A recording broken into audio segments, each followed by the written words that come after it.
Hey everybody, welcome to the channel. I'm Cindy Daychuk with Queen Bee Creations, and we're gonna experiment together. So let me give you an idea of the inspiration. So on Pinterest, coming up on my feed, because I'm like you guys, I check out all kinds of other projects and ideas and things that I want to try. So it didn't print out great because I enlarged it, but you'll get the idea. I saw a bunch of watercolor pictures with this kind of idea where they're kind of stylized, right? Like the trees are kind of stylized and things. And it's not like totally group of 70, but it's got this kind of cool feel, and they're not totally realistic. Like you're not painting every little branch or anything, but I kind of liked them and they were kind of cool. So I don't want to copy that, but that's kind of the inspiration. So what I did do was, which one am I going to do? I'm thinking this one. I printed out some pictures of little islands, and I thought that I would use that. No, maybe I'm going to do this one. I would use that for my picture. So what I'm going to do is, I'm not good at drawing. I'm not necessarily good at painting. I just fake this stuff. So I was trying to figure out a way of faking this so that it looks more like this. And I think I have an idea. And so I'm going to give it a try. And you're coming along for that. Because why not? So I'm going to flip you over my shoulder so you can see what I'm trialing. And you know what? The worst thing that happens is it looks awful. And sometimes that's okay too, because the first, it's kind of like if you're making crepes, that first one in the pan never really works. The pan's not quite hot enough. It's a little too thick, a little too rubbery. Maybe it's stuck. But then it paves the way for all the other crepes to work perfectly in the pan. So this is the first one. It may not be perfect, but it may pave the way for streamlining the methodology. I'm sticking with that story. Let's flip around. Okay, so what I thought that I'd do is I would, in order to be able to kind of transfer the rough image onto my watercolor paper that I've taped down, is I'm going to take carbon paper in behind, and I'm going to use that. And what I want to do, I kind of have this sitting in front of me, just so it gives me a rough idea of how I might go about this. But I'm just taking a pencil, and I'm going to use it to just kind of outline, just kind of outline stuff so that I just get a bit of an idea of the shapes and painting them when I go to paint stuff. And so this rock is like a big solid rock, but I'm going to draw it in as kind of boulders.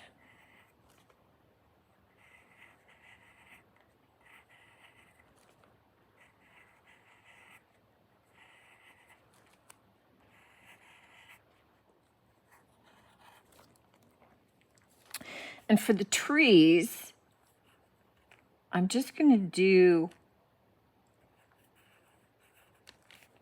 kind of like some shapes for it. Just not every branch. I'm going to group them together into rough little shapes.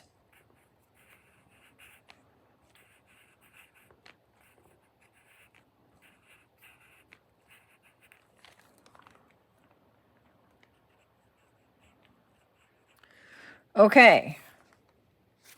Wait, maybe.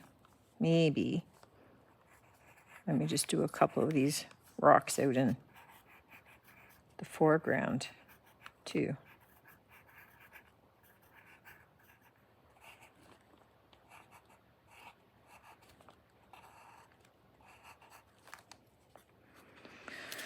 Okay, let's see.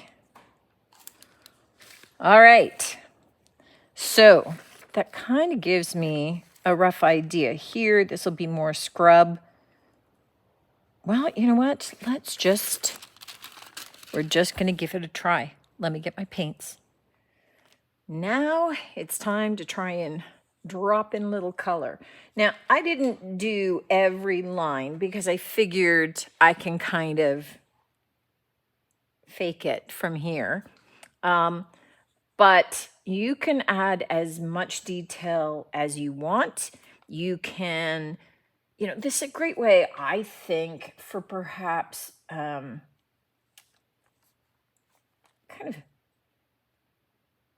of playing with some of your holiday pictures, right? Because you can just kind of trace over them. Now, for the trees right now, I'm just kind of filling in, and I've got watercolors here, which I have spritzed with some water, so just to soften them and ultimately make them a little bit more watery.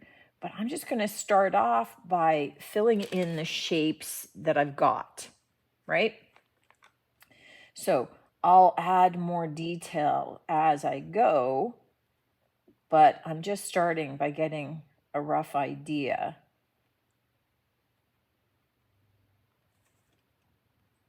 Of some of the trees, some of the shapes.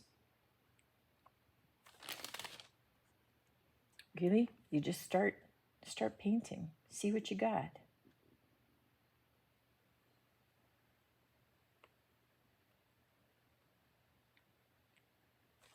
And of course, watercolors dry lighter. So once they're all dry, you get to start dropping in more color on them.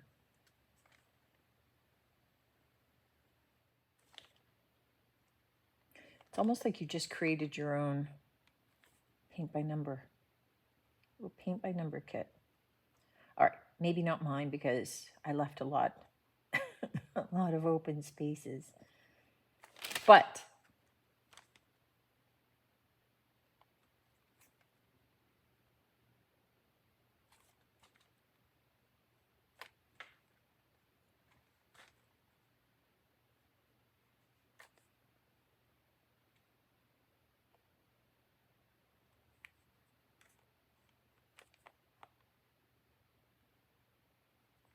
I'm going to be filling this in with more color, obviously, but I just want to have a little bit of that behind the scenes color happening. So on this first pass, I'm just really looking at, just kind of dropping in a little bit of color first.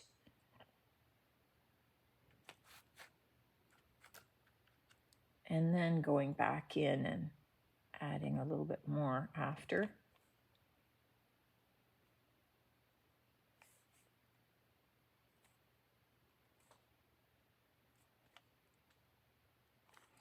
I'm taking a little bit of really dark blue and just kind of going around a bunch of the rocks to create some shadowing, a little bit more depth. I don't want to get these looking exact. I'm already more exact, I think, in some ways than the inspiration photo. And that's perfect. That's okay because it becomes you, right? It becomes your technique and your painting and a reflection of you. But I'm not trying to make it look like perfect. I'm just trying to make it look like if somebody else looks at it, they know what the heck it is. But I do want a little bit more depth in there and not too flat and kind of going around a little bit of the shapes. And then those dark lines that were there look like they belonged. That was just part of it, right?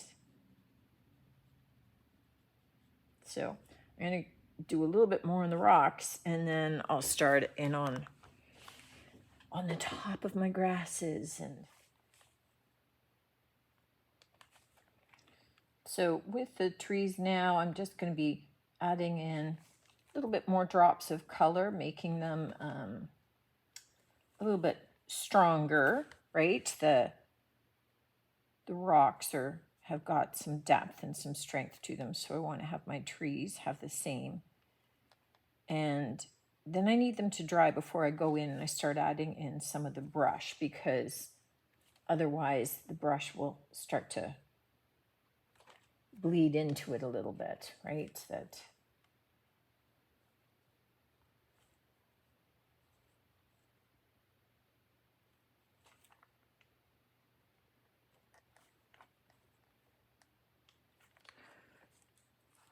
Okay, you can see that I added a couple of faint little trees in behind, just because they'd be in the distance, right? We don't need them to be super bright, and we don't need them to be detailed. They just would be far away. And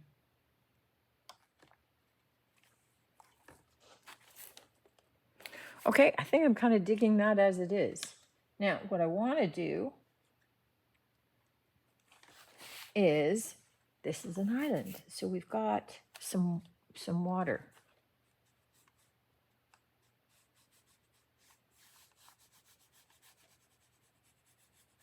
And I don't want it everywhere, so I'm not looking to paint it solid. I'm just looking to give it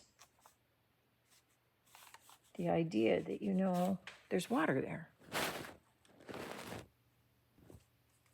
And I would tell you what colors I'm using, except I have no idea.